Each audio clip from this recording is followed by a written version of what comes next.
All right, we're going to talk about Daniel 12. So in order to do that, I'm going to take you first through Jeremiah 31. And we'll hope we get to Daniel 12. But we could spend a lot of time on Jeremiah 31, but I'm just going to give you a staging for why we're going to talk about Daniel 12. So if you look at we're going to back up from Jeremiah 31 a little bit into Jeremiah 30. Now, just for what it's worth, I'm using the Stones, which is a publisher, basically, Stones Tanakh. The word Tanakh is an acronym of three consonants, T, N, K, which are the first letters of the words Torah, Nevi'im, and Ketuvim, which literally means the instructions, the prophets, and the writings. So this word Tanakh is an acronym. And whether it's spelled with a CH, so it looks like it's saying Tanach, or it's actually pronounced as a K, that gets into the little bit of trickery within the English people trying to speak Hebrew words not very well. Kind of like shag instead of chag. I'll just have to use that once in a while to, Anyway, the word Tanach, even though it's written here as a CH, it's not the letter chag. It's the letter kaf, which is our letter K. So why would they use a CH? And it's like, listen, if you don't know, it's because you're one of them Gentile, goyim, foolish reprobates that just don't know, and nobody cares that you don't know if you don't care enough to find out. That's the mentality, just so you know, of the keepers of these words. So if you want to find out how this stuff works, you have to personally put the effort and time and attention, otherwise you're just dispensable. And that's the way of the world. If you don't put the effort, you have taken yourself out of the game. And if you do want to put yourself into the game of seeking truth, you're going to get a bunch of liars in between and distractors trying to pull your attention away. And you got to figure, oh gosh, why is this so difficult? Yahweh himself has set this up and allowed this to be. Why would he do that? Why would he say, come to me and I'll make it easy and your burden light, and then make it so difficult with all these distractions and obstacles and people trying to pull you this way and that way? And I'm telling you, from my experience, that's just the way it is. And if I took the time to describe to you why, I could point to you scripture verses which tell you so, but that's a tangent to the subject. So I'm not going to address that right now. But if you have any questions, I'm happy to address it later. But let me zero you into, let me back up to Jeremiah 30. It addresses the very matter. I've got a couple verses here underlined, and if we were to go back and look at the whole thing, let's go back to the beginning of Jeremiah 30. When, behold, this is see, every time I zero in my eyes on one verse, I see these words and I have to back up and I have to back up and I have to back up.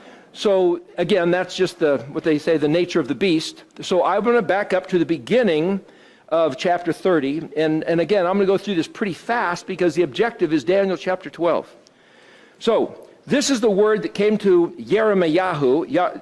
Jeremiah from, it says right here, it says, from Hashem. But if you look over in the Hebrew script, that word Hashem is spelled Yud-He-Vav-He. Now, if you do not know how to read Hebrew, you have no idea that those Hebrew words spelled Yud-He-Vav-He are not pronounced Hashem. My mother used to teach kindergartners how to speak English and write English using phonics. Phonetics, telephone, that word phon is how things sound. So these 22 letters are technically all consonants. They have a sound and each one is different. That's phonics, that's phonetics. In Hebrew, the vowels are called nikud, where you get the word nicked. So if you got a nice piece of furniture and I'm I'm a contractor, I've got my tool belt on, and all of a sudden, bang into it with the hammer, and it's like, oh man, you nicked my furniture, right? That's the same Hebrew word. Little dots and lines are called nikud, N-Q-D, nikud, nicked. It's these little just chunks, same exact word. Hebrew and English have a lot of crossover words. In fact, if you have an interest in that, just for the record, a guy named Isaac Moseson wrote one book called The Origin of Speeches, intentionally playing off of Darwin's Origin of Species, showing the evolution of language, the spelling of various different languages. He also wrote another book called The Word. It kind of looks like the Red Dictionary. It's kind of a big paperback book, red cover, and he shows where 20,000 different English words are directly permutations of Hebrew words.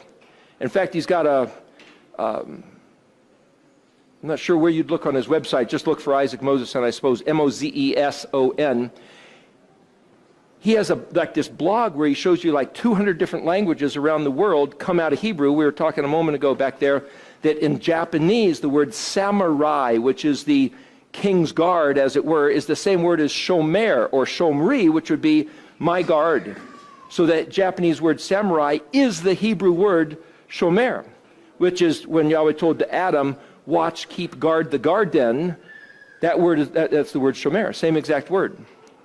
So anyway, backing up to verse 30, chapter 30. The word Hashem, if you know the phonetics, you'll realize the H and the SH and the M are not in that word. So the word I wrote up here before, Yod He Vav He, that's what's written here. And then sometimes you'll see people say, if you're at a congregation and they have words up on a screen, they'll read Adonai. Well, A-D-N, that's not in Yod He Vav He. The consonantal pronunciation of Yod He Vav He is Y-H-U-H or V-H. But there's no A, there's no D, there's no N. So what they're doing is intentionally corrupting the phonetics of Yod He Vav He and not mentioning it. Now you could say, why is that? Way back when Israel got in trouble and they were taken into captivity by Assyria, you'll notice that when I first said Jeremiah, I said Yermayahu. This says Yod Resh Mem Yod He, which is Yeramyah. There's no U, but then you'll look that it's written, the word came to Yermayahu, there's a Vav at the end, which is the U sound. So what I'm saying is that the title is different than what's written because it's a variation of the word. So we have swim, swam, swum, right? I am swimming. So in English, you got different prefixes and suffixes added to words. That's what this is. So you could say, well, which one is the right way? It's grammatical, tenses. So when the Assyrians took Israel into captivity, quite a few people had the name Yahu at the end. Yeshayahu, Yeremayahu, that sort of a thing. And so then the Assyrians, because they conquered Israel, they said, obviously, our God is more powerful than your God. Your God is some sort of deadbeat, goofy nothing. And so we're going to ridicule you by calling you guys a bunch of Yahoos.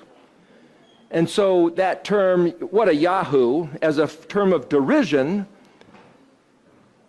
So then the Jews basically, from what I understand, in Babylon, which is another captivity to the south, the southern kingdom, the Babylonians said, if you dare mention the name of our deity and have his exalted holiness name on your lips, we're going to kill you because you've now defiled his name. Do not mention the name of our God. So then the Jews kind of picked that up and says, well, nobody else should mention the name of our God. Now, somebody might say that's not really true. It's like, I'm just telling you what I've heard. The historical down the line 3,000 years later is get rid of his name. Don't mention it. Somebody might use it. For example, if the second commandment, second one is don't let there be any Elohim Achrim. The third one is don't lift up his name unto vanity. Well, if nobody knows his name, you can't swear by his name in vain, right? So if his name really was God and you said, God damn it, then it's like, oh man, now you're in big trouble. Well, that's not his name. So I can't say that word and be in trouble of taking his name in vain. There was a story in the Old Testament about some guy fighting and he uttered the name in anger, or Yahweh said, okay, kill him. Death sentence. So in a way, the keepers of these words are doing us a favor by changing it so that we can't have that death sentence imposed upon us. Yeah. I don't agree with that, because all through the word he says, my name, my name. You know, he wants you to use his name. It's okay. everywhere. So here's the problem. See, if somebody says, I'm going to do you a favor, and I'm not going to tell you the name, so you can never incur a death sentence. Well, he gives us his name and says, you ought to swear by my name. This is my name. Let me tell you about my name. And then in Malachi 3:16, you want to read Malachi 3:16 for us? It actually might include the verse before and the verse after. Does anybody know, how many people know by heart Malachi 3:16? Nobody's raising their hand. Okay, how many know by heart John 3:16? Most of everybody. Okay, to me, when I started rooting around in the Old Testament and coming across this verse, the fact that it's 3:16 just sticks in your head because, hey, that reminds me of John 3:16. Well, for those reading the New Testament, you read John 3:16, it's like, by golly, that is so important. It tells us about having eternal life. That's an incredible verse. There was a rabbi giving a lecture, and he was talking to a whole room full of Jewish people. I think he was in Jerusalem, and he said, you know, Christians come and they have John 3:16 written across their chest on a t-shirt. And he says, how many even know what that's about? Nobody. All they see is the words John 3:16. It's like, them crazy Christians, it's like, whatever. Kind of like this. How many know Malachi 3:16? Well, if the New Testament, if the Old Testament was nailed to the cross, then it just doesn't matter what Malachi 3:16 says, because it's not a. I have a friend, I have a lot of respect for him, Greek Orthodox, and he says, look it, if it's not about the Trinity and the Eucharist, I don't care. It just doesn't matter. Don't waste your time talking to me about it. I'm tired of hearing it. If it's not about the Eucharist and the Trinity, okay, what is Malachi 3 saying? I just want to say something too. It's no coincidence that Lord's been put in the Bible, and the so-called Khazar Jews don't use his name. Everything's for a reason, and he wants us to use his name. And Satan doesn't want us using his name. But you won't know that he wants you to use his name unless you read these words, which some people say don't matter. As a matter of fact, this same friend, Greek Orthodox, very devout. And I was talking to him about something regarding Abraham or David or Moses, or we were sitting at dinner having a conversation, and he doesn't know what I'm talking about. And it's like, you don't know about Abraham? Well, it's right there back in Genesis, and it's like, well, here, go get your Bible for a minute. So he brings his Bible, and it didn't say New Testament, it said Holy Bible. And opened it up to the first page, and it starts with Matthew. He's never heard any of the Old Testament because the Bible starts with Matthew, starts with Jesus. And I said, the lineage of Jesus goes back to all through it doesn't matter. It starts with Jesus, and he handed the apostolic authority to Peter, boom, boom, boom, right down the line to present day. So when you go to the Greek Orthodox Church, they teach that they are the one church, the true church. Talk about the plumb line. To them, Jesus is holding the plumb bob right down to the modern day priest, which is why you can go to him and say your confessions, because it's a direct lineage. But yet, does it start with him in Matthew? What significance is any of these other words in the Old Testament? To their thinking, zero, nothing. So everything I'm up here talking about, all about this stuff, just doesn't matter. Just doesn't matter at all. Now, is that true? Well, if you go back to the teachings of the Tanakh, the Torah, the prophets, and the writings, it tells a different story. So now, if I'm going to listen to the Greek Orthodox priest teaching that it doesn't matter because we have the lineage handed to us from Jesus himself, and it only matters about the Eucharist and the Trinity, and then I read Malachi 3, which is not mentioning that at all, then I as an individual have to determine for myself and my life and my meditations, me related to him, am I going to incorporate these things or not? But now what's the significance of discussing these matters? Because I would say that Malachi 3 is going to be talking about the Shem of Yahweh, Yod-He Vav-He. So read to us if you would, and maybe you could speak into the mic, if that. 16? You might have to back up a little bit. Let me see here. Let me set it up for you.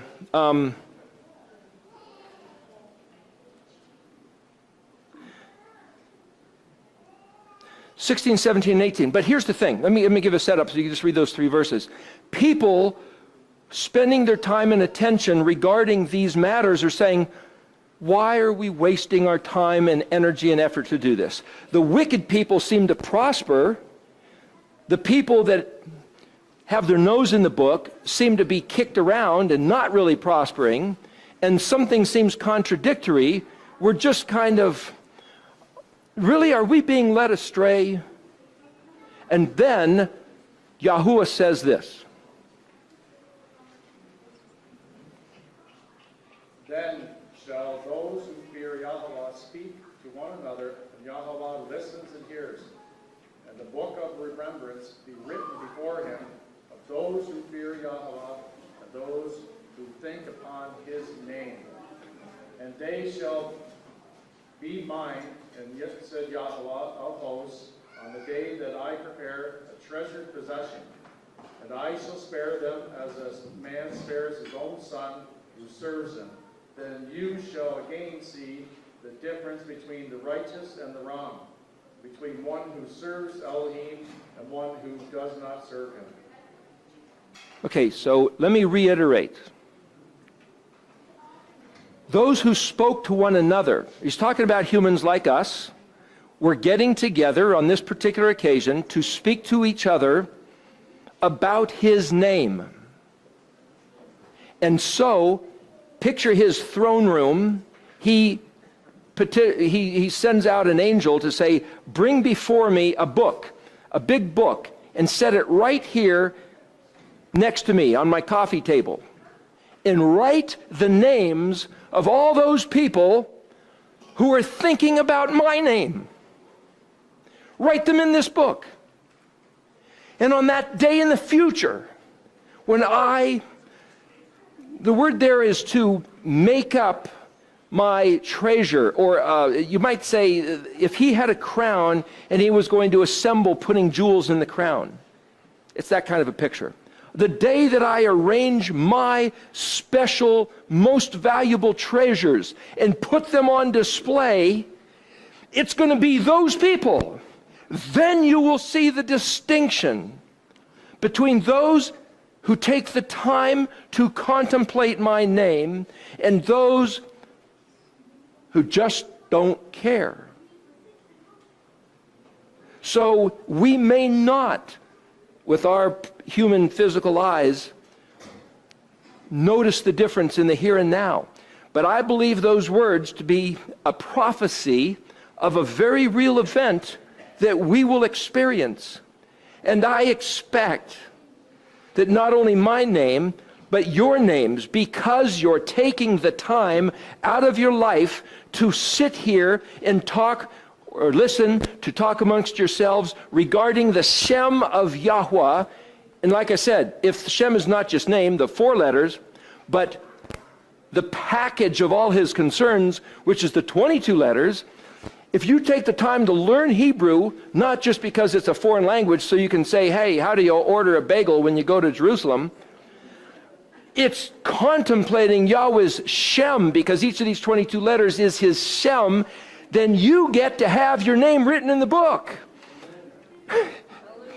If that's what it takes, then do it. You want your name written in the book? You want to be a special treasure? He didn't say, but he didn't say if you have the right calendar, if you have the right Sabbath day, if you have the right pronunciation of the name, if you really can interpret the Trinity, if you took the Eucharist at the right occasion. He said, if you contemplate my name and speak to each other, you get to have your name written in the book. That's the word segula.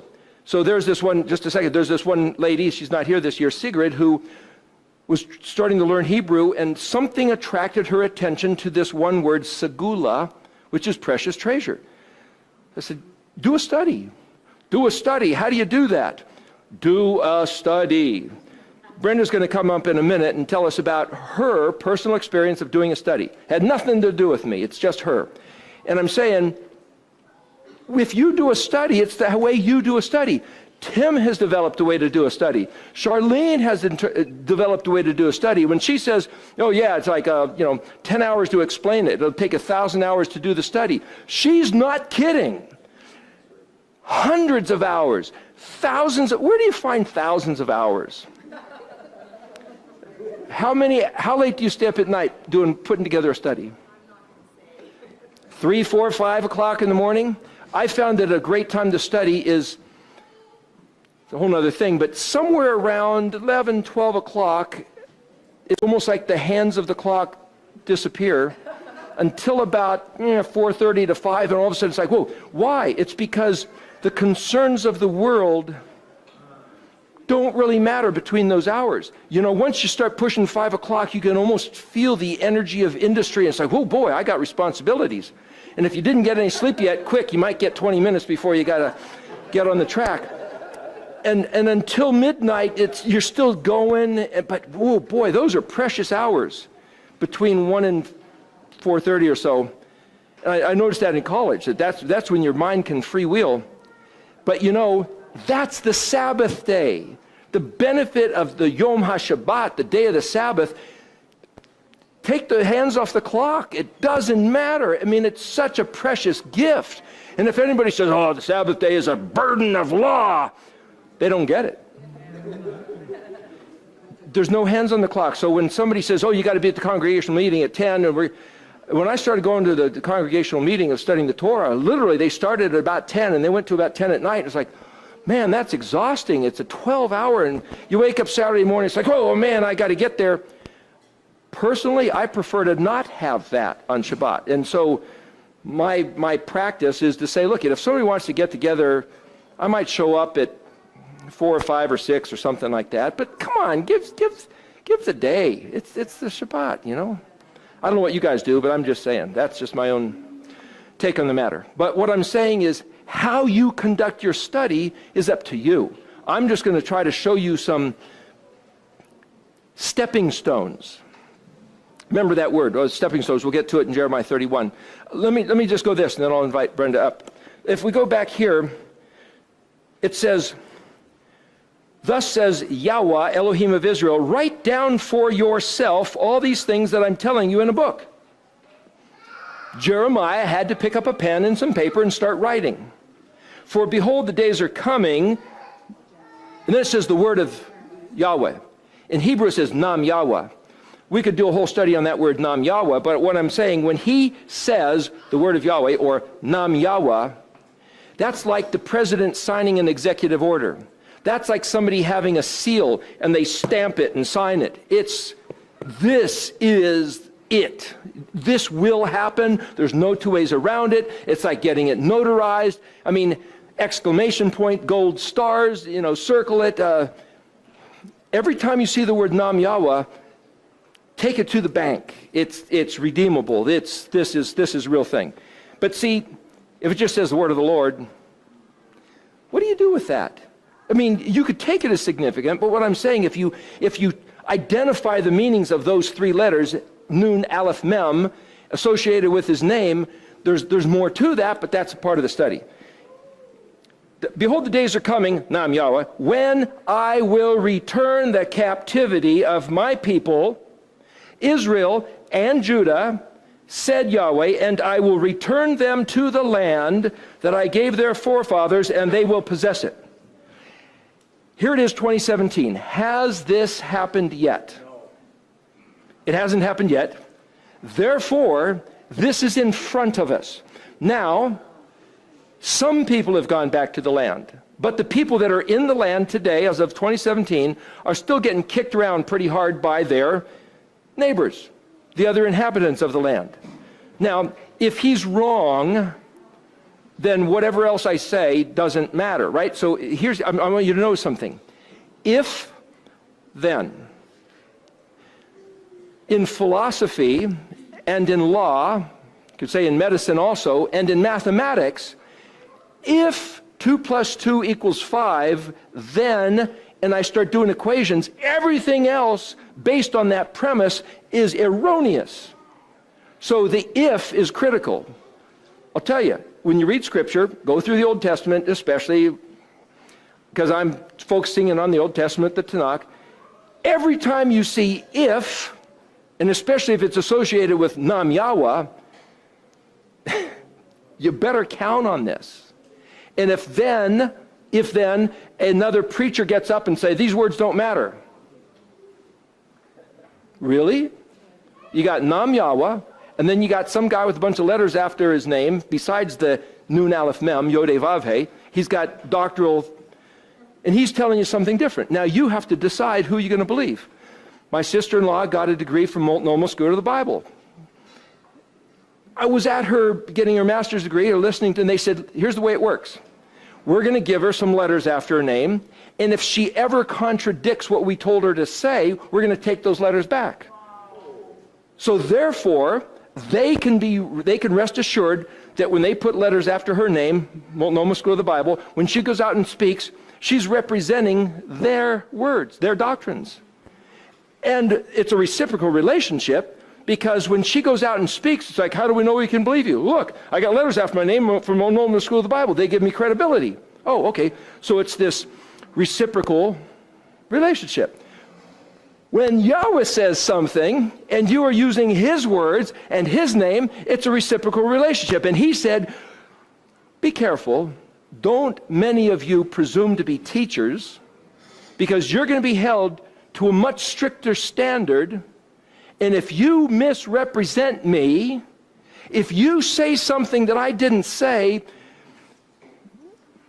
you're in big trouble. And the nature of that trouble, anybody might want to guess. But he just said, you better be careful. I don't take these matters lightly.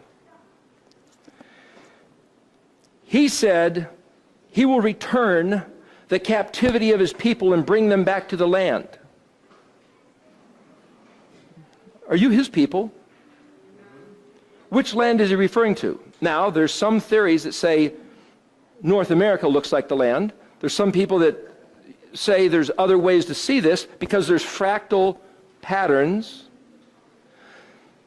I will return them to the land I gave their forefathers, and they shall possess it. Now, unless there's some other stuff going on in the language, that means that he's going to, at some point, take us, or maybe another generation, back to that land of Israel.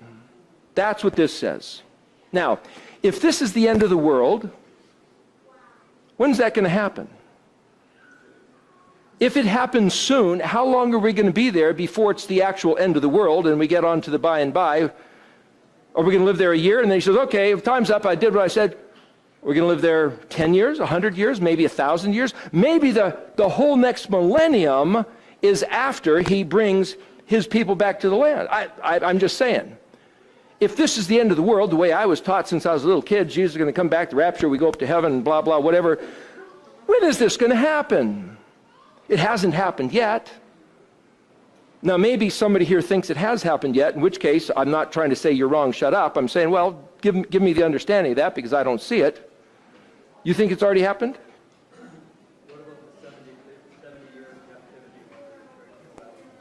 What about the 70 years captivity? So Jeremiah is before the captivity. In fact, Jeremiah saw the whole destruction, and the southern kingdom of Judah went into captivity for 70 years. Daniel in chapter 9 was contemplating the matter. He was known as the chief Chaldean. He had access to the library and all the books, everything that they stole from every other kingdom, and he was perusing through the documents, and he said, hey, wait a minute. Jeremiah said that he was given the insight that we would be in captivity 70 years. And we've done our time. We put in the 70 years. So Daniel chapter 9 starts off talking about him saying to Yahweh, you said 70 years. We've been 70 years, so we get to go back to the land. And Gabriel was sent and said, that's right. You get to go back to the land. That was 70 years. However, there had been a split in the kingdom. The northern kingdom, known as Israel, the southern kingdom known as Judah, went into captivity something about 135 years or so. Before that, they've never come back. Now, if you look at, this is just for what it's worth, in case no one's ever heard this, and I never heard this until 2004. In Leviticus 26, in fact, there's a guy named Joseph Dumond, Sighted Moon Ministry over there in near Toronto, talks about this.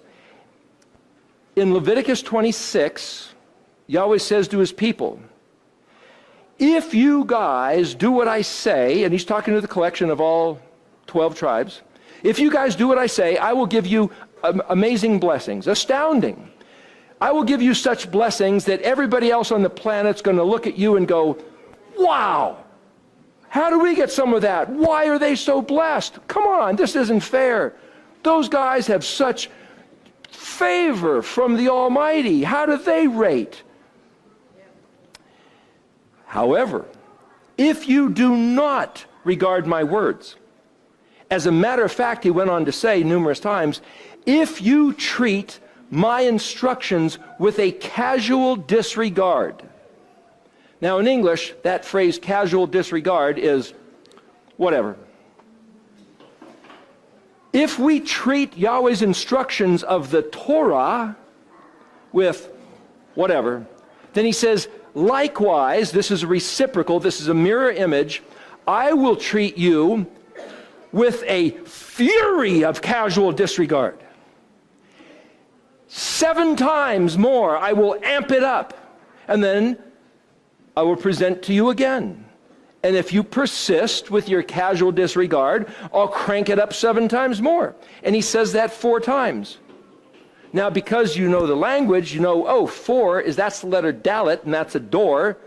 What has that got to do with anything? That's more of the study. And if you say, well, I don't know what that means, start contemplating the words and letters, plugging in this concept of the Dalet to 4, and it's like, wait a minute, wait a minute. The devil's the bad guy. What's this business of Yahweh cranking up the trouble? Isn't that the devil's job? Why is Yahweh saying, I will do this to you? Well, then you gotta, we'll touch base with that in Jeremiah 30 here in just a moment. But then you go, well, wait a second. If he cranks it up 7 times and he says it 4 times, 7 times what? Well, the days of Moses, when he was talking about this, was about 1500 BC. Ezekiel is about 600 BC. That's like 1,000 years later. In Ezekiel chapter 4, Ezekiel's given a command. Lay naked on the ground, make a painting, like a painting, it's a bas-relief, a carving of the city of Jerusalem, showing a siege against it, an attack, being surrounded. Sit there laying, pointing at it. Lay on one side for 40 days. That's for the house of Judah. That's the southern kingdom. And then lay on your other side, pointing at it, for 390 days. That's longer than a year. Lay on your side, pointing at this picture for 390 days. That's for the northern kingdom. And he said a day for a year. What does that mean? Make a long story short in the interest of time, Daniel determined that though Ezekiel said 40, which was one calculation of a punishment, Jeremiah saying 70, the overriding being in Babylon, captivity for 70 years, was enough to get them out. But what's this business of 390 with the northern kingdom?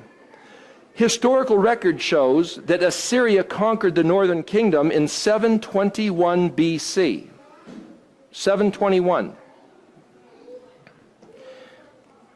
In 721 BC, Assyria, some people say 722, but it's all how you calculate the calendar, so whatever.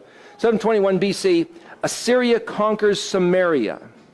Now, if you have 390-year sentence that Yahweh imposed on the northern kingdom, the 10 tribes, not the 2 tribes of the southern kingdom of Yehuda, which Daniel and Jeremiah were talking about, but the northern kingdom of 10 tribes, 390, and if they went in captivity in 721, let's guess, let's assume that after 390 years, because Yahweh said a day for a year, that he was going to give them the chance to come back.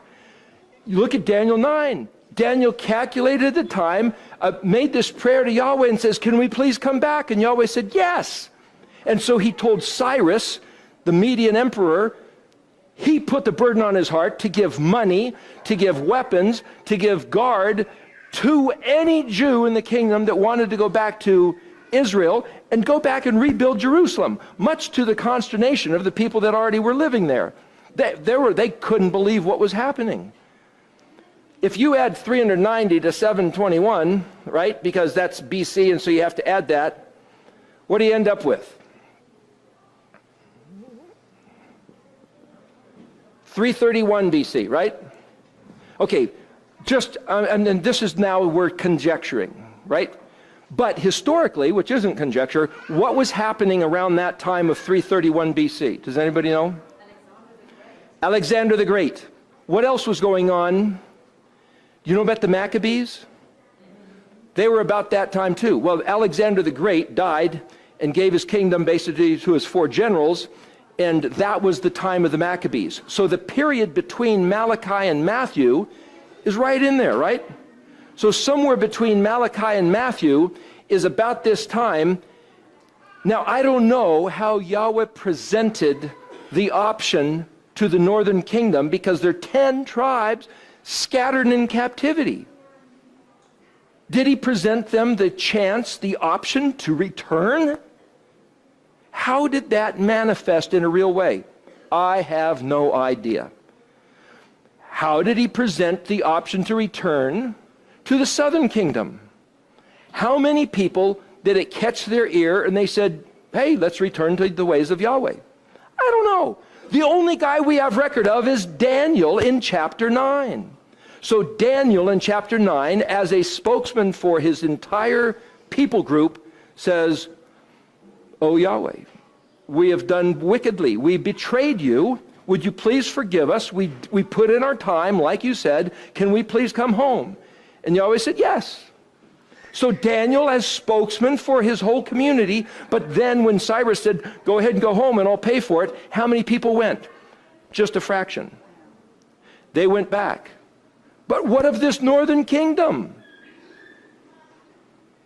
No word from them. So let's suggest, now we're speculating again, that there's another 390 years. Let's say that, I'm going to guess, Joseph Dumont sees it differently, just so you know. But I'm going to guess that if he says 4 times, I'm going to crank it up by 7 if you guys don't return, I'm going to guess that maybe Yahweh's going to... Here's the decree. You betrayed me. You acted with treachery. Those are words translated from the Hebrew words. Okay, 390 years.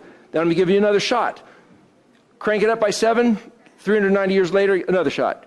You blew it. You don't want to come back. Okay, crank it up by 7. Wait 390 years. And he does that 4 times. And then when we get to the 4th time, if we still haven't come back, he says, okay, 7 times. 7 times 390. The whole... You get 4 doors and you don't take them, run the whole thing out. Well, if you go look at 7 times 390, it's 2,730, just so you know. So this is what the guy who was telling me in 2004 is that what you might call the envelope of the curse.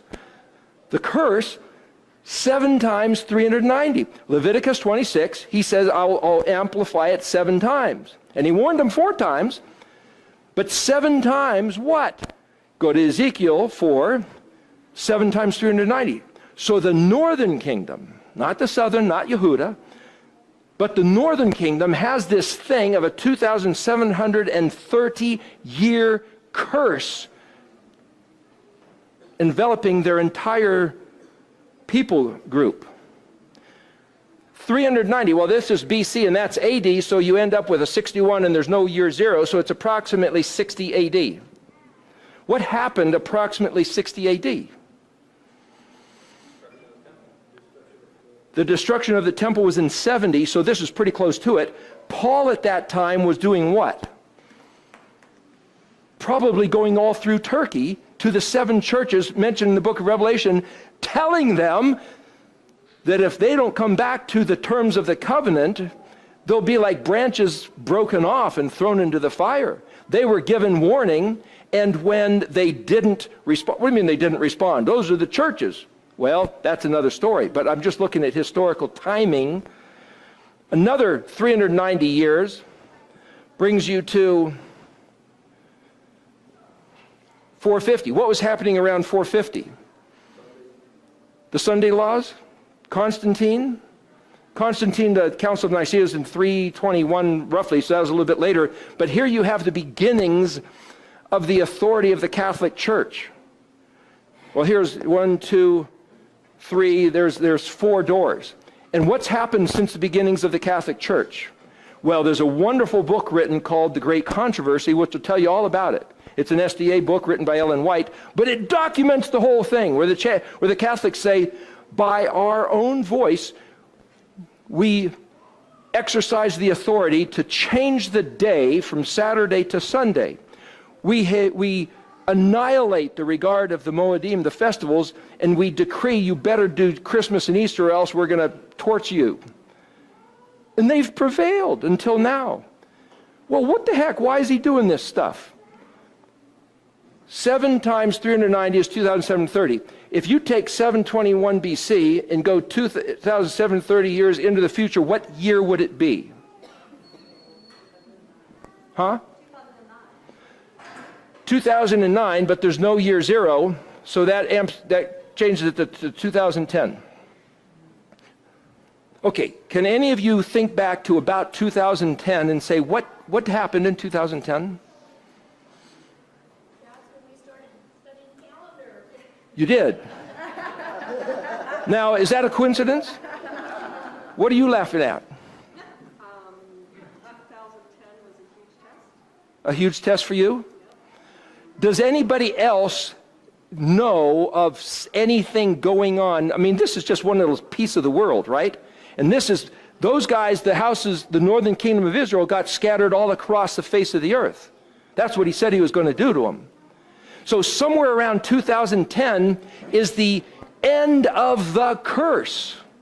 If you commit a crime and you're sentenced for 30 years, you can appeal to get out early. But if they say no, you got to put in the whole time, then at the end of the 30 years, change your attitude or not, you got to get out. You've done the curse. Okay, this was a curse that Yahweh imposed on the northern 10 tribes of Israel that didn't end until 2010. So when I'm asking, I don't know what anybody else's experiences are, but did you notice maybe, or think back, did you notice anything happen somewhere around 2010 that might indicate that things have busted out of some otherwise imposed envelope of the curse? Yeah. It's going to take a wild guess, but I think I kind of track back a little, and that's kind of where our understanding of the Melchizedek order coming back to the Abrahamic covenant actually started there. I couldn't find anybody tracking back earlier than that, knowing about that understanding. Okay, so and a certain understanding that he hadn't heard of before starts kind of breaking open like a chick picking out of an egg. It's that same picture. Now, the other interesting thing, just for what it's worth, apparently from what I understand of history, the Assyrians took about 13 years attacking, first kind of guerrilla tactics, hit and run, and pretty soon then the entire army comes invading, and there was about a 13-year siege. That's from what I understand. So that means 13 years before that is 1997. Does anybody remember anything happening around 1997? Huh? Was that the Berlin Wall? Well, here's the thing. I do know that there was something called the Million Christian Man March on Washington, D.C., where 1 million guys went to Washington, and then they were offering forgiveness to each other. You know, black people and Native American people and white people and people that were bent at each other's throats for all these centuries. They said, can we forgive each other and move on? That was in 97. What happened since then? I don't know. But I'm just saying, well, we could look at that and look. But here's the significance, not what did they do, but what does it mean for us? Nobody's calling out, though, like Daniel did. Well, that's not exactly true. I made this in 2010. There's more to the story. I'll talk to you about that later. But since 2010, there has been people going back to the language, people going back to the Moedim, people going back to his name. In 2010, if you looked on the internet, you could barely find anything about Paleo-Hebrew. You could probably barely find any big deal about the Moedim and about Yahweh's name. Now it's all over the place. And now there's so much information, you can barely find your way through it to determine what's right. Something is different now for us than for my parents' generation. And I can look back at the 1940s, the Holocaust, and say, what was going on? I don't know. I cannot account for what happened to those people and why, but I do know that the 20th century is recorded as being the most devastating, bloodiest century ever on the face of the earth. And here we are. What are we going to do with this? Okay, let's go back to Jeremiah 30 real quick. Yahweh's going to return the captivity. I'm going to jump through this real fast. Verse 7, talking about a time of trouble for Jacob. Time of trouble for Jacob? That sounds like present tense bad news. Let's move on. Foreigners will no longer enslave him. That's in verse 8. Verse 9. They will serve Yahweh their Elohim and David their king, whom I establish over them. Well, wait a minute. That's a good thing. So there's going to be a time of trouble, then there's going to be a time of good stuff. Look at verse 10. But as for you, do not fear my servant Yaakov, Nam Yahweh, and do not be afraid, Israel, for behold, I am saving you from distant places and your descendants from the land of their captivity. Yaakov will return and be at peace and tranquil, and none will make him afraid. So, that doesn't look like Israel today. So I look at this and say, this must be a future promise in front of us. I can set my hope on this. Because he said, Nam Yahweh. Behold, I am with you, Nam Yahweh, to save you. I will bring annihilation upon all the nations among whom I have dispersed you. Well, that's got to include Canada and the U.S. and anywhere else that isn't that land. So there's something about certain places where we find ourselves now that are destined to get wiped out, but Yahweh's going to save his people, those who have Dalit chosen to be his people, which doesn't necessarily mean you're of the genetic descent by your chromosomes of DNA, but because, like Yeshua said, if you claim to be the descendants of Abraham, do the stuff that Abraham did, which was be perfect and follow Yahweh with your heart. That's what this is about. But upon you I will not bring annihilation. I will chastise you with justice. Gee, thanks a lot. You know, that's like my dad chastising us with the belt. Wait a minute, what is this word justice? If you want to know what this word justice is, which is actually mishpat, that's a whole nother study of one word, which will tell you all about the kingdom, because I know from what Yahweh said elsewhere, his throne is founded on this word, mishpat.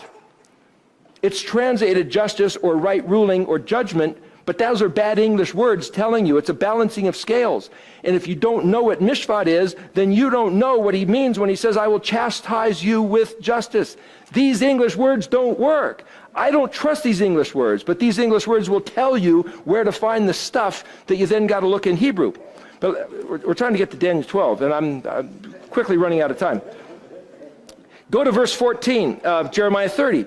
All of your paramours have forgotten you. They do not inquire after you.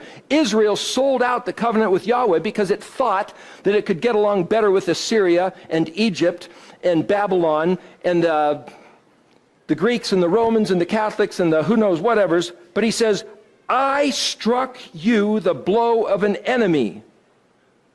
This is not the devil speaking. This is Yod-He Vav-He speaking. And he's speaking to his dearly beloved people, Am Israel. I struck you the blow of an enemy with a cruel reproof because of your many sins, your transgressions that were so numerous. How can you cry out over your injury, over your pain it is so grave? It is because of your many sins, your transgressions are so numerous, that I inflicted these upon you. Now, I don't know about you, but this doesn't fit the picture of the Christian God that I was taught. Gentle Jesus, meek and mild. There's something about this which doesn't fit. Now, am I going to believe a teaching, or am I going to believe the words Nam Yahweh? Now, I don't know about you, but for me, I chose to look into these words more, which means I had to turn a deaf ear to things I was taught. Let's run down a little bit more. Nevertheless, all who devoured you shall themselves be devoured. Hey, that's a hope for the future. In other words, Yahweh calls in a devourer to give us what for, because we broke his law, but then he says, at some point, now here's the big question, this is what all this is about. What is that point? Okay, you know what a fulcrum is? You've got this seesaw and you've got this fulcrum here. This is up and this is down. But if you change the weight, this goes down and that goes up, and so it shifts, right? What is it that turns the seesaw? There's a picture here of balancing, of a balanced seesaw where x equals x. That's like balancing of scales, which is this word mishpat. There's something about things being in balance. Yahweh's throne sits on this precarious balance. Slightest tip there, things are going to fall over unless you compensate on the other side. Make a long story short, I could show you other verses that tell about this, but when Israel sins, this side goes down with the weight, and just like with water, if you had a bucket of water here, a dish of water, and you tip one side, what does the water do? It floods over there to balance things out again.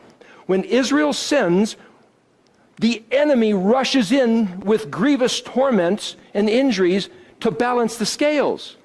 That's what's been happening for 2,730 years.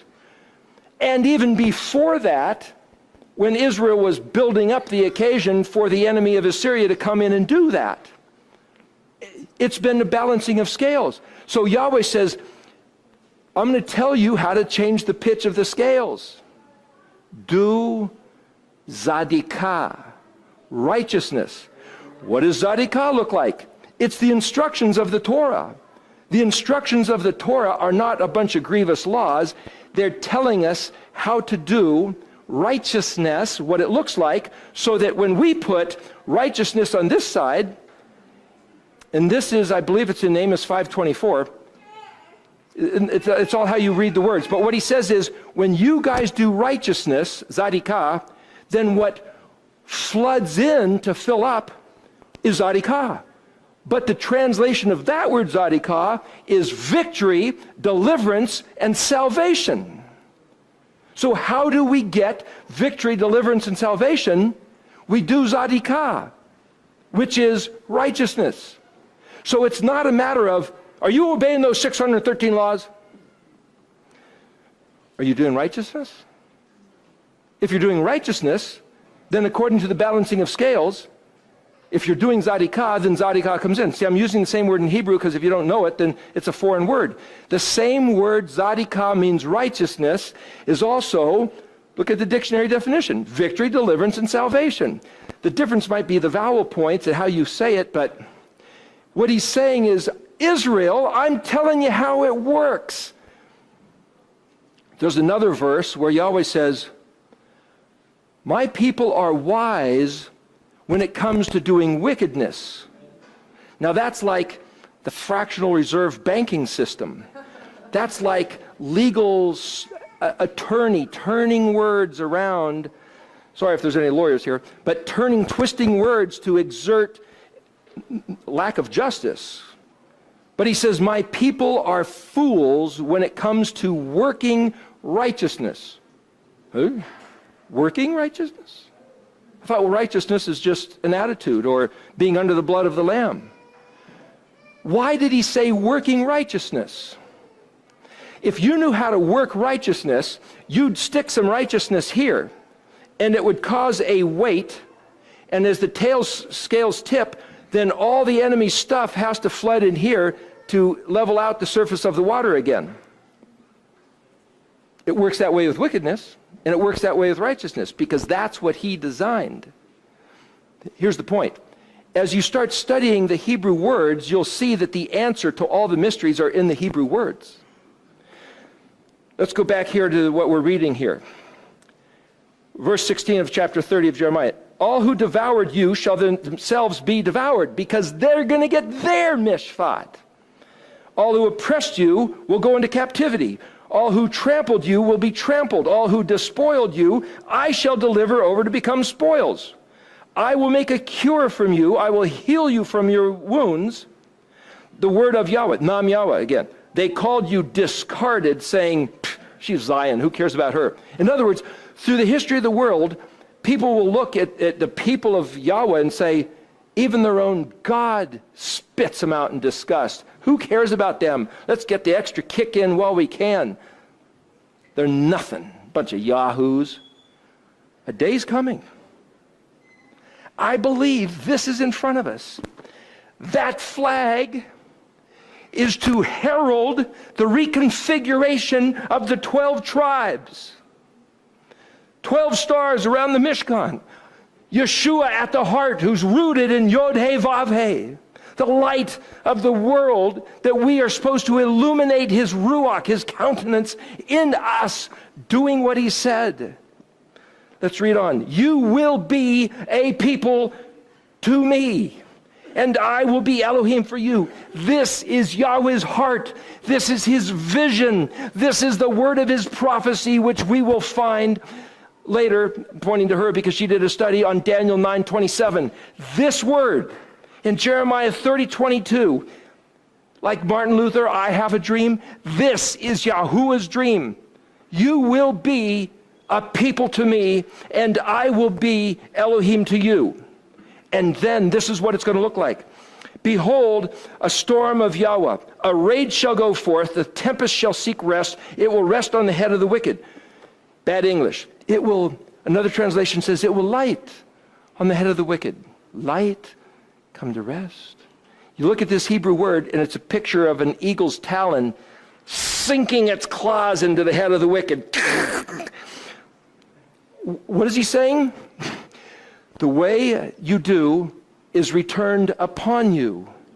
That word, a tempest will go forth. The storm of Yahweh is just waiting to come back on our enemies. What is going to tip that seesaw? It's not waiting for the rapture bus. Yahweh's wrath will not recede until he has accomplished it. Remember, I was saying yesterday, Aleph, there's the plan, and Tav, it'll be accomplished. Here's Aleph Tav embedded in the text. Yahweh says something, Nam Yahweh, and it will not recede, it will not relax, it will not stop until Tav, it has accomplished it. And when he says Nam Yahweh, and you see his signature Aleph Tav, you gotta count on it, bank on it. Your whole life can rest right there that these words are not only true, but they will happen. As he said, they haven't happened yet. This is our future. It has nothing to do with any other twist of eschatology. I don't care how many thousands of books and thousands of sermons have been written, will be written. This is our eschatology. Eschatology meaning the study of end times, last days. Hey, we'll get into that, Daniel 12, prove it. And he will uphold the plans of his heart. In the end of days, you will be able to understand it. What? We just talked about this being the actual end of days. So for all this time, no one's been allowed to understand it. And I'll show you in Daniel 12, proving that this is exactly so. At that time, Nam Yahweh, he says again, I will be Elohim for all the families of Israel, all 12 tribes. Ask Judah who's in the land right now, whether they are really Judah, whether they're Sephardic, whether they're Ashkenazi, that's a whole different matter. But they say, you come back to the land, you got to sign up and be a Jew, or else you can't come in the land. That's not a confederation of the 12 tribes. Now, let's jump into 31 real quick. Run down to the bottom of this page, which happens to be verse 8. It says, with weeping they will come, and through supplications I will bring them. Yahweh is bringing his people back. I will guide them on streams of water, on a direct path. The word direct, straight path is the word yashar, like Yashar El, the straight path of El, where you get the word Israel. They will not stumble. Okay, he's going to clarify a lot of these problems we have of trying to figure out what's going on. For I have been a father to Israel, and Ephraim is my firstborn. Hey, wait a minute, what about Judah? What about the Jews? Ephraim is the head of the 10 tribes, and he's saying, this is my firstborn. And it's like, what? That doesn't, I thought Jesus was the firstborn. The more you start looking, the more confusing it's going to be, and the more bewildered you might get. Let's read on in chapter 31. I'm going to jump down a little ways. He starts talking about Rebekah in verse 15 weeping. Rabbi David Foreman did an incredible talk on this. Aleph Beta, I think, is his website. And it's like, now I never heard any rabbis talk. I went to Christian church my whole life.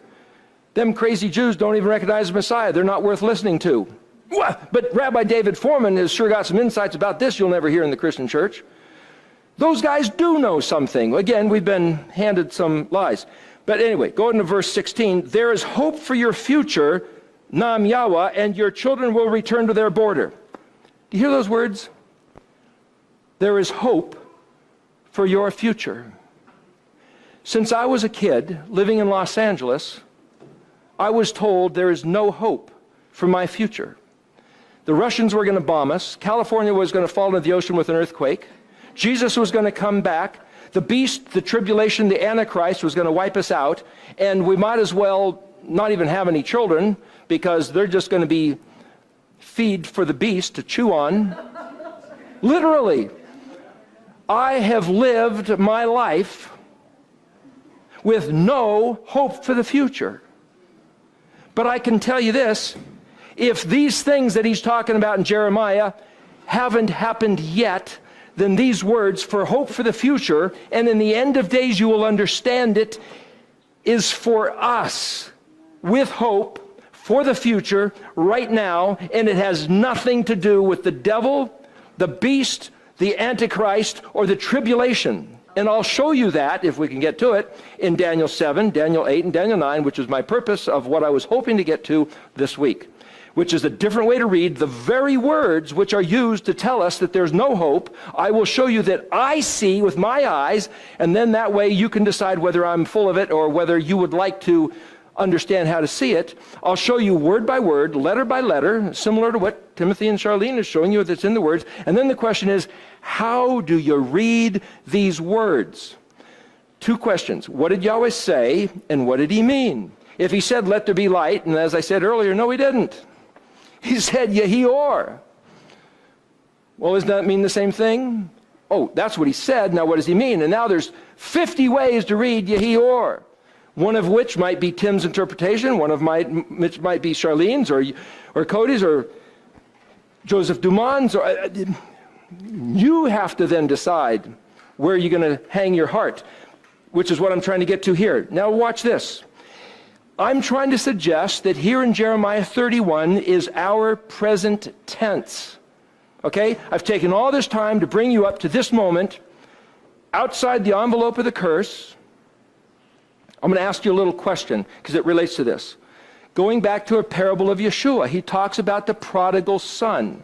From a Christian perspective, what I learned, what came to my mind, whether they taught it or not, I don't know, but what I gleaned from it all was that people who are bad Christians, right, they're brought up in the church and then they go play with drugs and rock and roll and who knows whatever else, and then all of a sudden they come to the end of their selves and they go, dag nabbit, I better go back home before it's too late because, gosh, if I get caught out here and the rapture bus comes, I don't want to be one of the 5 bridesmaids who don't get in, so I better hightail it back home and say, please forgive me. And he says, yes, Whew, whew, made it. That's the prodigal son story. Here's a question to embellish it a little bit more. The prodigal son took his father's inheritance, went out, spent it, made a bunch of friends who didn't care anything about the father or where he got his money. Woo! Little Joe is filled with loot. Let's spend it on riotous living and prostitutes and whatever else. And then there was a famine came to the land and undermined his stock. And so all of a sudden he had to go back to work. And so he's feeding pigs. That's a pretty degrading job. He's feeding pigs. Now, pigs are fed old rotten food, and some of the food's perfectly good, but every ounce of food becomes an ounce of ham that you sell in the market. So he can't steal food to eat it himself, because if he does, he's now going to be on the market. Literally, he'd be on the market as a slave. So he's saying, man, I wish I could eat the food of one of these pigs. And all of a sudden, he says, hey, why don't I go home? Now, you don't know this unless you know Hebrew, but why do you think that thought came to him? Why don't I go home? Now, you could rationalize, perfectly legitimate, you could rationalize from English and say, he was hungry, he wanted to eat. Well, if he goes home, he's going to have to eat crow, which is an unclean food. Huh? Well, crow is an unclean food. Why would you want to? I'm making a joke. If you don't know English, to eat crow means you have to be ashamed of yourself, and at least you'd eat something. That's right. He's coming back to the Father's table anyway. Here's the point. Look up in this dictionary. The word pig or swine in Hebrew is chazir. Het zayin yod resh. It also means one who returns. Just like we played with the word crow, crow's an unclean bird, you're not supposed to eat it, but also it means to eat your own shame. The word pig means one who returns. When he was saying or thinking, I wish I could eat the food of a pig, he was saying, I wish I could eat the food of one who returns. It's the same word in Hebrew. Hey, gee, brilliant idea. Why don't I eat the food of one who returns? What are we doing here? We've come here to eat a week of unleavened bread, the food of one who returns to the Father's table that he gave the 12 tribes of Israel. We're going to eat matzah. The word matzah literally also means find out how to do something. Find out how to do what? Find out how to walk in the Father's ways. Find out how to get this blessing back of the covenant that was ripped off from us 2,730 years ago. Let's read a little bit more. The verse 17 of Jeremiah 30 is Yahweh speaking. Now remember, Ephraim is regarding the 10 tribes that Yahweh claims are his firstborn son. And he says, I have indeed heard Ephraim moaning. Ephraim is moaning? Didn't you say, isn't there a voice? Like Daniel was the voice for Yehuda? Where's the voice of Ephraim? I would like to think that all of us are sitting here as a collective voice of Ephraim moaning. This is what Ephraim said. You have chastised me and I have become chastened. Like an untrained calf. The word aleph is ox, but it also means taught, trained, domesticated, yoked up, and being of the house. An untrained calf is one who has gone his own way, away from the aleph, away from the teachings of the house of Elohim. Like an untrained calf. And now Ephraim is appealing to Yahweh. Bring me back. That's the word for a pig. Return me. And I shall return. So Ephraim is saying, listen, I want to get home, but I can't unless Yahweh, you bring me. You compel me. You cause me to come back. For you are Yahweh, my Elohim. For after my returning, this is Hebrew. What? That same word return also means repent and rebel. So here this English translation I think is wrong. I think what he's saying is, after my rebellion, turning away, and then I'm sitting there looking at the pig and I decided to return, I regretted. You have to come to a conscience of remorse, of saying, where could we be? Where are we? Where did we end up? It's not my fault. I inherited it. And after my being made aware, I'll tell you, I didn't know anything about this for 50 years. I never heard of the 2007 or 30-year curse. I never heard that there was anything to return to. I always thought it was nailed to the cross and done away with, under the blood. It didn't matter. It's taught that the books of Deuteronomy and Leviticus just don't matter. I just read that article just a couple days ago. The point is, I choose to make it matter. Now, if anybody else doesn't want to make it matter, then don't. I'm not going to say you're going to go to hell if you don't think Deuteronomy and Leviticus matters. I'm not going to tell you that. But I'm going to look at them as if they matter, and I could show you verses why I choose to take on that mind and heart. So, this is Ephraim speaking to Yahweh. After my being made aware, I slapped my thigh in anguish. Dadgummit! How did I get so lied to? How did I allow myself to be deceived or tricked? Or was it my own insanity? Was it my own perverse heart? What was it? And I can sit here and mope after, oh man. But Ephraim stops and goes, I comprehend, I regret, I return to you and say, Yahweh, please help me get back home. I was ashamed and humiliated because I bore the disgrace of my youth.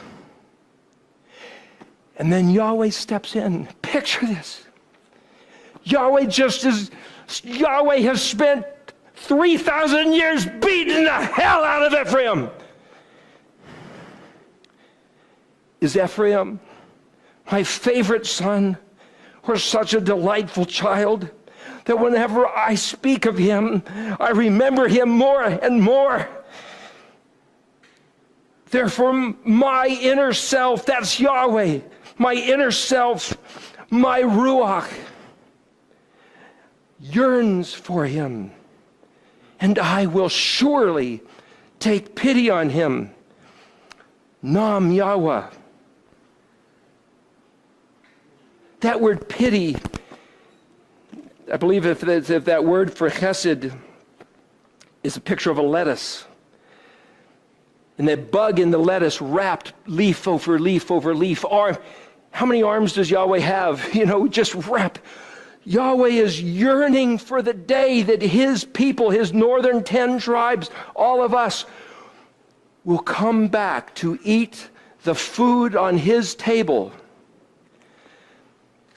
which is these words, which is the bread of matzah in your mouth for a week. He says, your children will say, why are we doing this? And he says, tell them the story, words in your mouth. And as you tell your children the story of why you have matzah bread in your mouth, the Torah will be in your mouth. Do you have to learn Hebrew? No.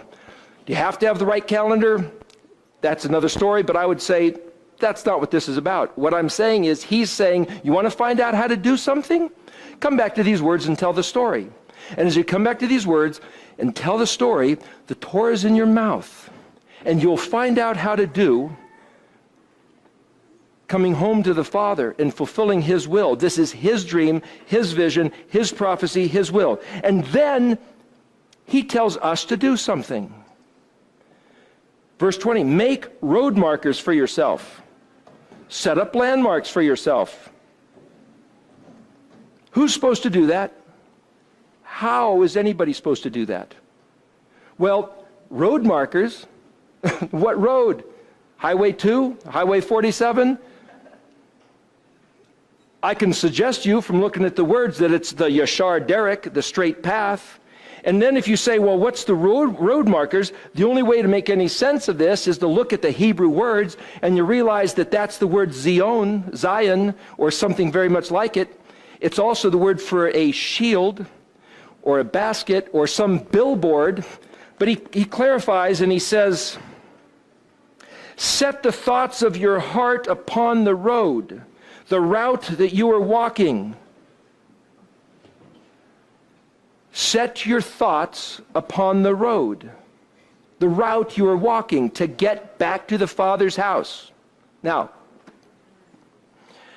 I was just in California, people on one calendar. This is another calendar. At home, there's another calendar. As Tim said, or Charlene said, there's 16, there's 26. Somebody said that Brad Scott has people sending him 50 calendars. You know something? The only reason they're doing that is because their thoughts are on the road they're walking to get back to the Father's house. And I, for one, will not criticize any one of them because we're looking for the road, cutting through an overgrown forest of briars and thistles. Do I have to jam my elbow into the nose of the other guy who's trying to find the path? Tim, with all his heart, is confident this is the right calendar because he's studied. I can't contradict him unless I know his mind and see the study, which I haven't taken the time to do. But I know some other friends on some other calendars who are just as confident. They're looking for the way home. That's where we are. And where's the Father's heart?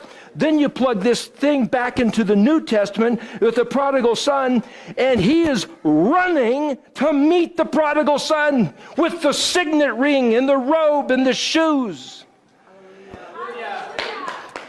This is where we are. He then goes on to one other thing.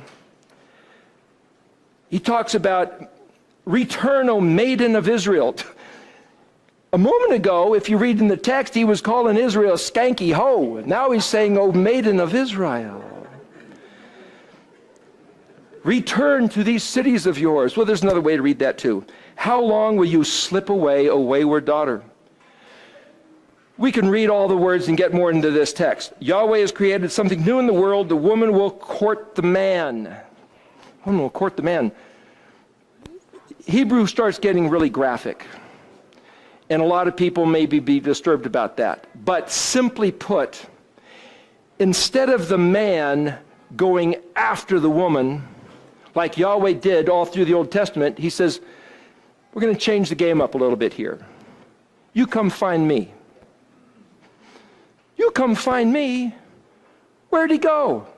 Well, there's certain doctrines that say Yahweh never went anywhere. He's right there pouring out his blessings on everybody, all to the whole world. But you read other words in here where Yahweh says, I spoke and nobody listened. Well, he doesn't talk about the rest of the world. He's talking about his people. I spoke and you didn't listen. See ya. Bye. He says he's just going to slip away and he's going to see how long it takes for anybody to notice that he's not there. I think that's written in the Song of Moses, Deuteronomy 33. Oh, come on, he wouldn't do that. Well, according to certain doctrines, he wouldn't. But according to certain words in this scripture, that's exactly what he did, which is exactly why for the past 3,000 years the world looks like the way it does, and which is why right now the world looks the way it does.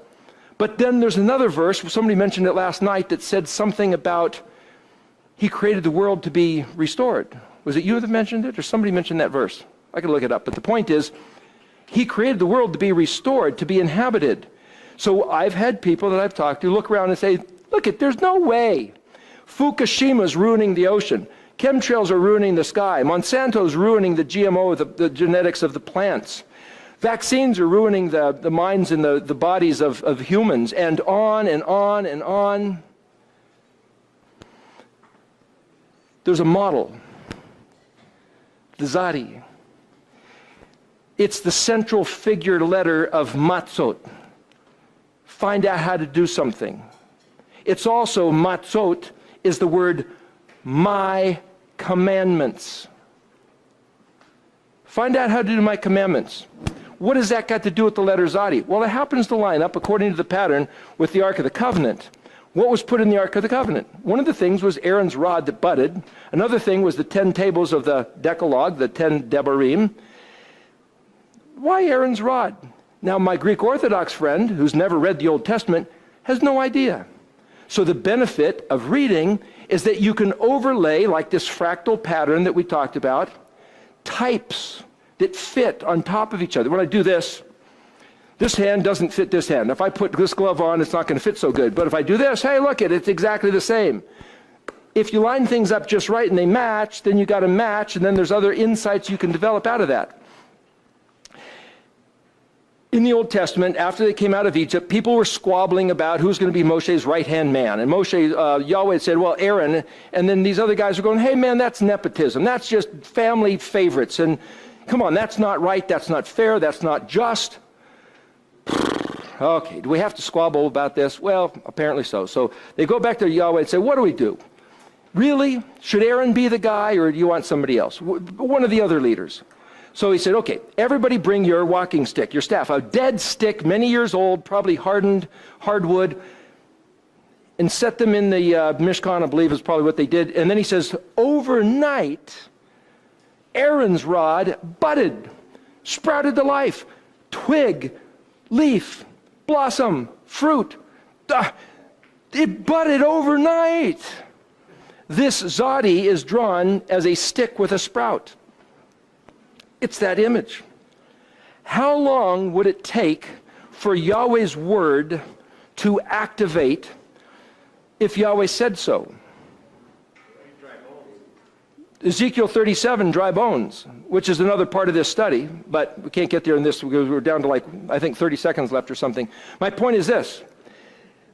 This picture of the dead stick coming back to life in the equation of the 22 letter of the alphabet is a picture of Yeshua resurrecting from the grave. That's what that letter means. Why doesn't Brother Yehuda see that?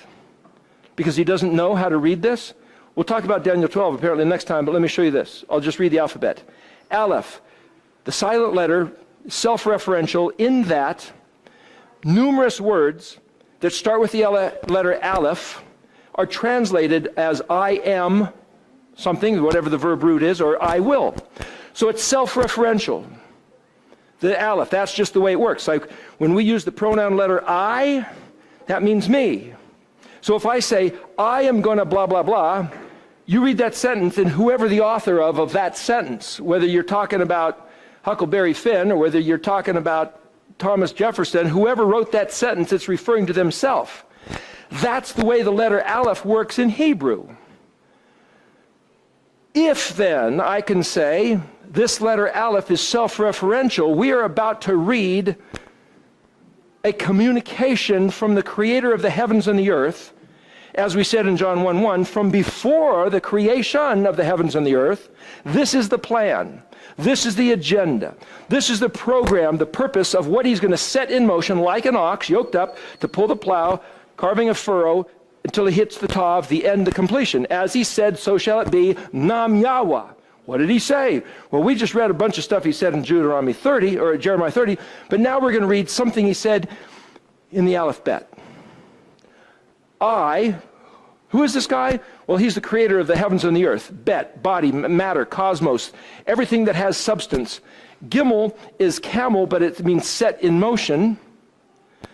Dalet, as we said, is a choice, but Dalet is four, and so fourness, in some other esoteric world, speaks of earthiness.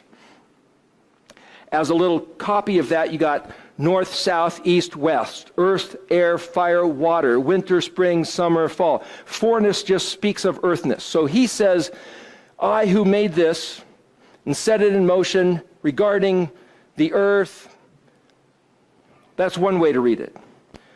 I will put myself into the matter of the universe and travel, gimmeling as the ambassador, the voyager to the earth, to reveal to man the set apart, the distinguished, the package of what's going on, which is that he should enter through the door to travel back to the house of the Father. Well, there's the story of the prodigal son.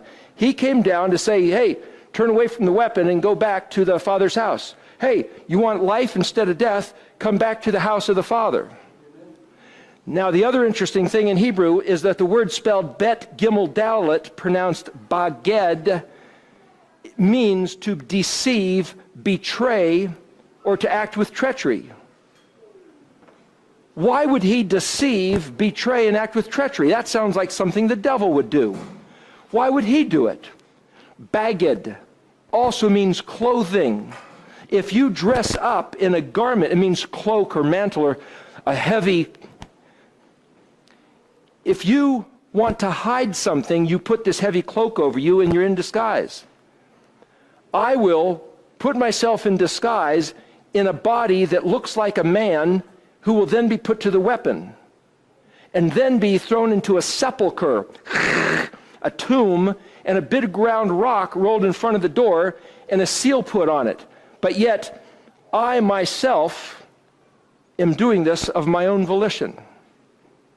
That's Yeshua. How do we know it's Yeshua? Because when Pilate took, hey, look at this man, that we then put weapons. Zion means to be adorned with weapons. As an officer has a ceremonial sword, or put a halo around your head in paintings, or an officer's cap, the round cap. All these things are what Zion means. So Pilate took this man, this Vav, which I'm going to now project, that Pilate's saying, ecce homo, in Latin, which in the English is, behold the man, which in Hebrew would be hine et ishu, or hine ha-adam. Whatever he might have said in Hebrew, we can only reverse translate and we can study those out, but that's some other matter. But for Pilate to say, behold this man, he took Roman weapons, crown of thorns, Roman cloak of purple, ripped his camouflage suit off with the Roman flail. And then he said, behold this man, is literally what the word Hey Vav Zion could be interpreted as reading. And then he stuck him in a tomb, rode the rocker in front, and put the Roman seal on it. We could read these things, which is a whole other part of the study, but here he sprouts back to life in the tomb, rises up. Kuf is a picture of, the word kumi means to rise up. Kumi ori, arise and shine. After he sprouted out of the grave, he arise and shine. And then he arose up. And the word hamakom, same word kum, means that place where it's planted down. To the disciples, to the Talmudim. You see him rise up into the clouds? See, this is our letter Q. Vertical and circular, 1 and 0, a binary code. It's a picture of male and female. All these things are going on inside the letters. The same one who rose up unto the skies, into the clouds. He said he's going to gather his hosts and come back and land on the same place.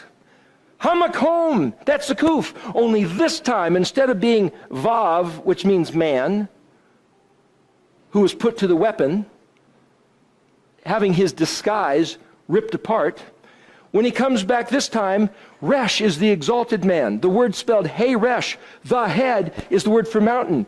Ooh, you see that? He's going to come back and everybody's going to see him.